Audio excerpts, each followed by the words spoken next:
You walk into a store for one thing, toilet paper. Then you walk out with a cart full of extras. Every time. Seriously. That isn't bad luck. It's a system doing its job.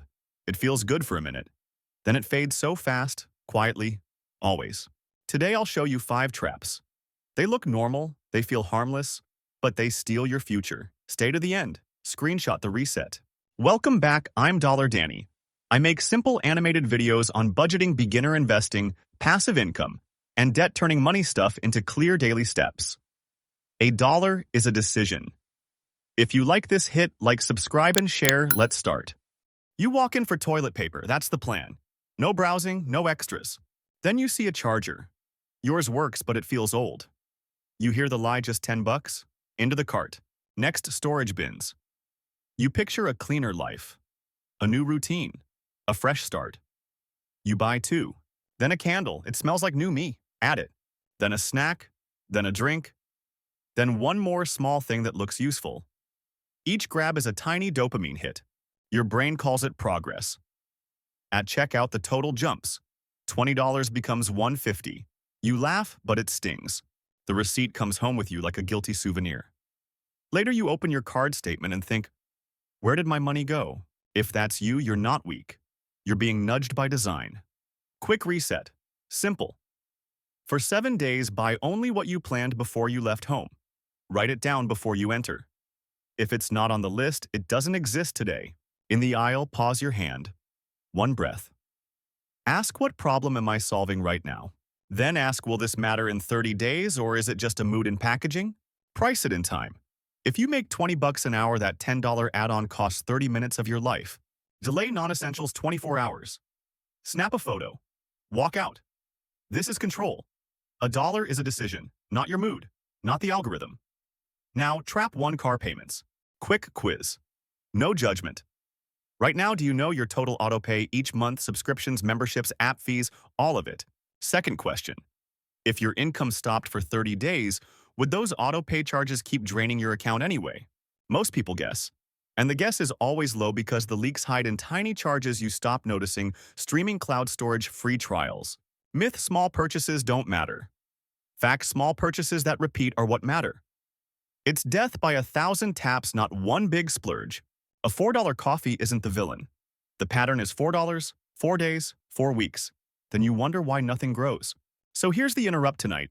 Open your bank app, sort by recurring, and write one number. Then decide, cancel cap or keep it on purpose. A dollar is a decision. Trap 1 is the monthly leash car payments. It looks normal, but it locks your future to a due date. Car dealers don't sell cars. They sell a monthly number. They want you thinking, can I swing this payment? So they say only $5.99 a month. The word only is a spell. It turns off your calculator. Run it yearly. $600 a month is about $7,000 a year. That's an emergency fund. For a lot of people, that's the entire vacation budget. Then run it over the loan. 5 years of payments is roughly 35 grand before insurance, fuel, and repairs. And the car is shrinking while you pay. New cars drop in value fast, especially in the first couple years. You finance the steepest drop. So you're paying top dollar for an asset that is melting. That's not transportation, that's a subscription with wheels. Now the hidden cost, what that payment could do for you. Invest it, and time starts working on your side. A boring payment becomes a boring investment, and boring wins. Even $300 a month invested consistently can become real money over a decade. Not because you're rich, but because you stayed steady. Meanwhile, the payment steals choices. It makes you say no to investing, no to quitting a bad job, no to breathing room. It raises your stress and lowers your risk tolerance. I drive an older, reliable car. It's not flashy, but it starts every morning and nobody can repo my peace. Here's the freedom rule. If the loan is the plan, the car is too expensive. Your goal is ownership, not approval. Micro-fix: buy a dependable used car, pay cash if you can, or put enough down to crush the payment quickly. If you're already stuck, do one move this week: refinance, sell, or downgrade. One uncomfortable step can erase years of stress. Then redirect that freed up money, automatically emergency fund first, then a simple index fund, then extra debt payments. Because a paid-off car isn't boring. It's quiet power. Next up is a trap that lives on your body: status spending. Pause. Take one breath right now. Before you buy anything today, do this quick reset with me. Ask one question: is this solving a real problem or is it just buying a feeling? If it's just a feeling, wait. Set a 10-minute timer, walk away, and come back. If you still want it, fine. If not, you just kept $1. And remember, $1 is a decision. Trap 2 is status spending. It's buying approval in the shape of stuff you can wear, carry, or park outside to be seen. The item isn't the product. The product is the feeling that you rank higher for a moment, then crash back down and feel empty. So you pay extra for a logo, not because it's better, but because it's louder, like a billboard on your chest. Sneakers, watches, handbags, jewelry, seasonal drops. The price is attention. The bill is forever plus interest. Here's the ugly truth. Most people you want to impress are not impressed. They are distracted, scrolling, and worried about their own bills. And the people who do notice, they rarely pay your rent fund, your retirement, or cover your emergencies at 2 a.m. Status spending is a tax on insecurity. It turns anxiety into a monthly habit and calls it style or self-expression or confidence. Worse, it traps you in upgrades. New releases make your perfectly fine stuff feel old overnight, like spoiled milk on the counter.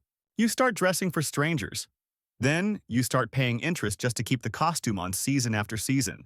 Meanwhile, real wealth is quiet. It shows up as choices. It shows up as time. It shows up as peace and sleep and fewer worries. Most millionaires look normal. No uniform, no spotlight. They don't need your validation because they have options. So here's my rule.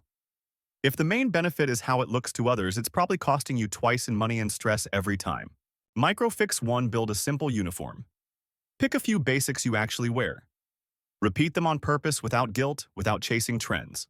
Micro Fix 2. Cap status buys at 0 until your emergency fund is full and debt is under control, then reassess.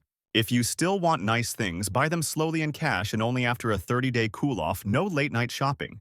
Because freedom beats flexing.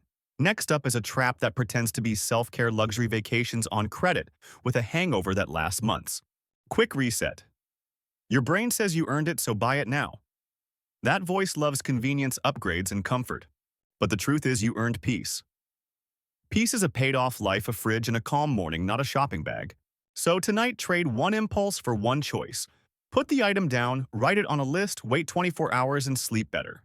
$1 is a decision. Trap 3 is debt vacations.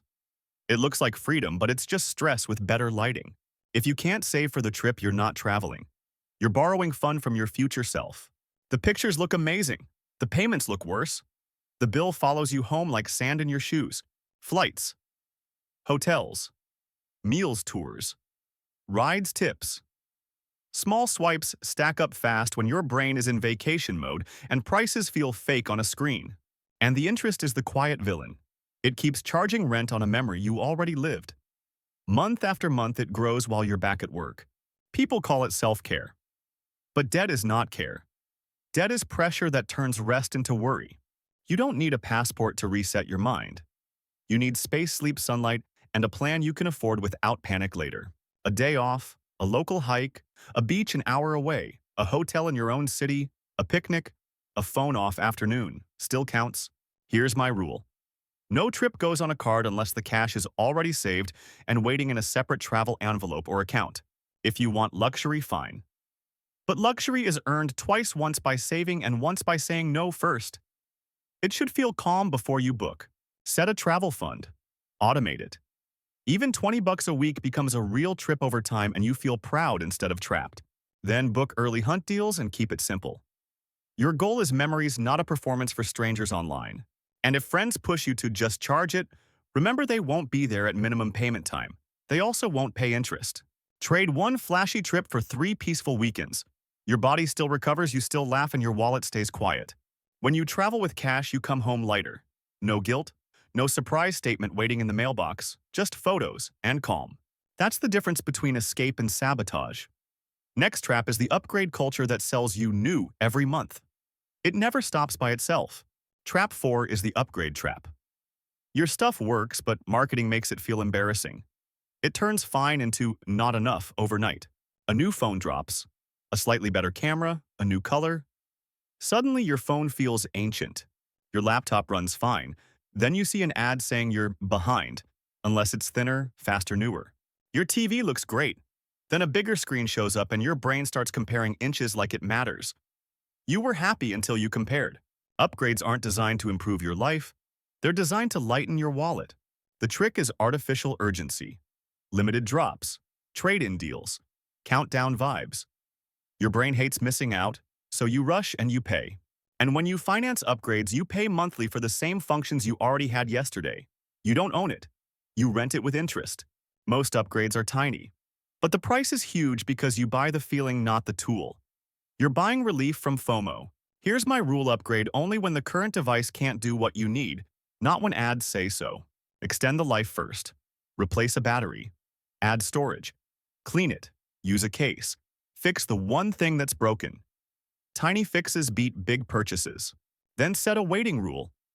30 days for any upgrade over $100. No exceptions. If it's truly needed, it will still be needed. If you still want it after 30 days, buy it in cash and sell the old one. No double bills. No drawer full of almost new devices. Also, stop browsing release news. If you don't see the new thing, you can't crave it as much. Your feed is a shopping mall. Unsubscribe from the time to upgrade emails. They're not helpful. They're sales letters in a hoodie. Block push notifications. Every year you skip upgrades is a year you keep more cash compounding for you, not for a company. That gap becomes your freedom fund. That's how you win. Next trap looks harmless but burns money: daily food delivery and convenience fees nonstop. Quick 10-second action. Open your phone right now. We cut one spending trigger before it cuts your budget again in under 10 seconds. Turn off one sale notification. Then remove one shopping or delivery icon from your home screen. One tap each. Done. Reduce temptation tomorrow. Finally, set a reminder tonight to review what you almost bought before you sleep. No guilt, just awareness, and you win back control. Now for the trap: everyone defends convenience spending. Delivery feels normal, but it's luxury wearing sweatpants, and the bill keeps growing. The cost isn't just food, it's the service fee, delivery fee tip, and a quiet markup on every item you tap. That $10 meal turns into 25 fast. Same calories, double the cost, and it arrives lukewarm in a soggy bag. Convenience isn't free. You're paying a lazy tax so you don't move your body for 10 minutes to pick it up. Your brain loves delivery because it removes friction. No plan, no cooking, no waiting, just a button and instant relief when you feel busy. That's why it's dangerous. It turns hunger into an impulse buy, like one-click shopping for your stomach when you're tired. Here's the math: 3 deliveries a week becomes 12 a month. The little fees stack up and it never feels huge. Even 15 extra dollars per order becomes $180 a month. That's over $2,000 a year gone for forgettable meals. $2,000 a year could wipe a credit card balance, build an emergency fund, or start an index fund on autopilot without you thinking about it. But delivery lies emotionally. It feels like self-care even when you're stressed broke and still have food at home. So here's the better move: pickup only. You can still eat out, you just delete the fees, the tip pressure, and the markup. Order ahead, walk or drive, grab it yourself. Same food, same restaurant, and you get a tiny walk built in. Now the best move: build a tiny meal system. 3 easy dinners you can repeat without thinking after a long day on purpose. 1 pasta bowl, 1 protein and rice plate, and 1 frozen backup. Keep ingredients simple, cheap, and always stocked. When dinner is default, you don't negotiate with cravings.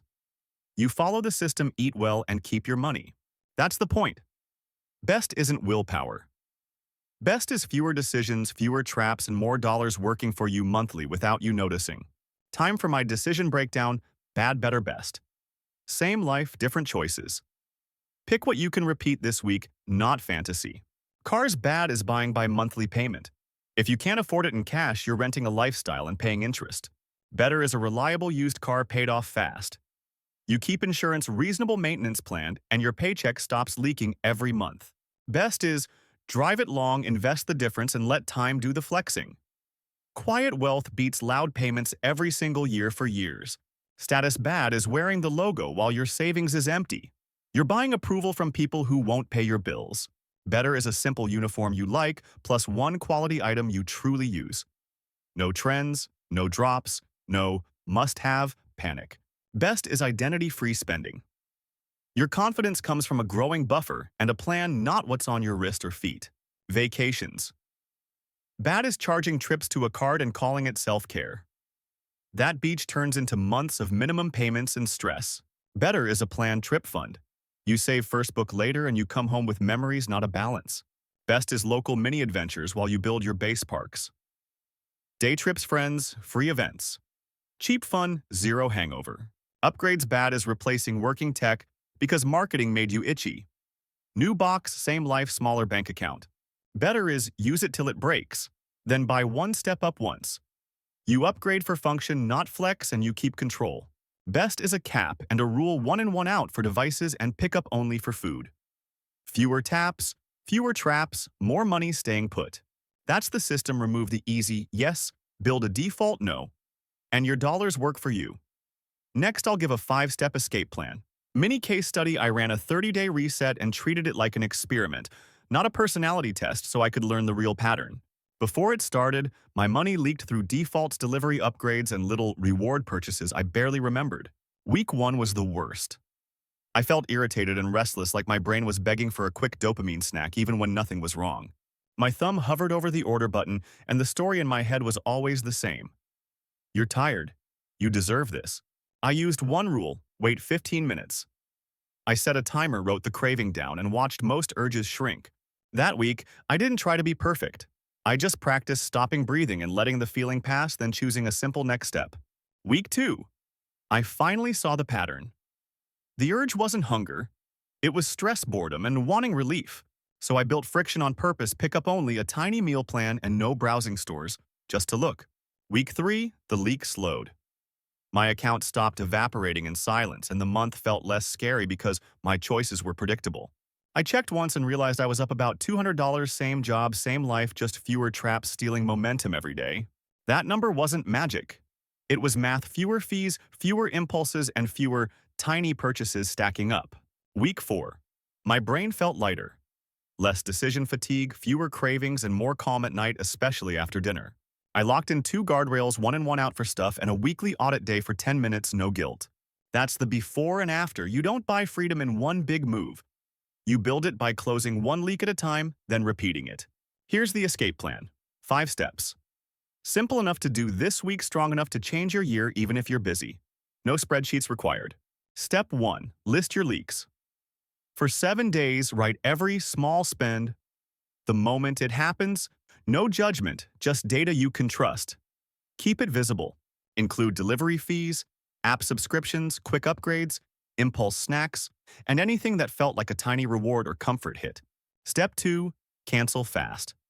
Pick the 3 easiest leaks to cut today and cancel or delete them before dinner while motivation is high. Make it immediate. Unsubscribe, remove saved cards, turn off one tap, and make the annoying option the default so your future self wins on autopilot. Reduce temptation everywhere. Step 3. Set a cap. Choose one category that keeps tripping you: delivery, shopping, or upgrades, and set a weekly limit you can hold. Write the number down. Then create a rule that blocks the autopilot: pick up only, wait 24 hours, or cash only, and tell yourself the rule is the boss. Step 4. 1 in 1 out.